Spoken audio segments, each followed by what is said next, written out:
Chirimba. Mai Chirimba. Amai Chirimba. Ndasvika. Kwende. Kwati manditi ndiuye. Ndakuti uye wakadaro wakapfeka zvawakapfeka here. Ha? Zvamunenge matopfeka mutirauzi.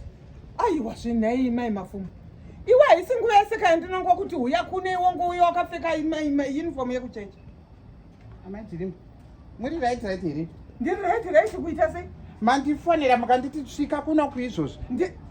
Ndiri kuti iwewe uya kuno tiende kumachills. Kunochila. Iwe wako wakapfeka uniform rekuchechi. Kwa uniform yekuchechi uri kuidi? Ndigare ndisiri muuniform. Amai vakuru. Yes. Imi. Naiwe. No, iwe ndo mutemo here wechechi wokuti unongogara wamuuniform yekuchechi. Zvichiri normal here.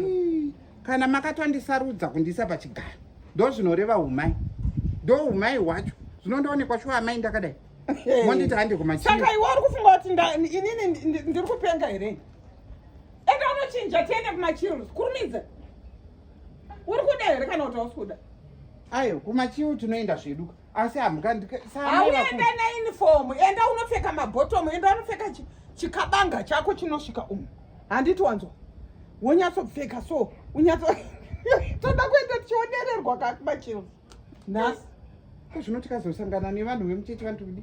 Ai kazi wakuti futi. Aiwa. Hapana zvinorambidzwa kani. Enda unochinja. Kurumidza tite zvinofamba rega ndipedzise kupoda. Kurumidza iwe ndatenda unochinja mai mafumo. Maria wangu ndinomuda asikana.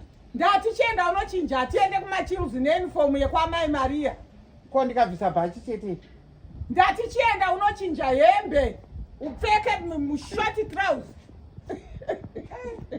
Mukadzi inda zvichaiwo zvami. Vamwe mabharanzi asikana. Iri ndo rinodzi bharanzi chairo. Rine muswe wesimbi nemaziso ematombo. Ha? Ini ndiri kutotiwo munhu ndakamudzora mune zvakanaka. Akuramba akati bobo uniform yekuchechi. Machills akamboendwa neuniform yekuchechi.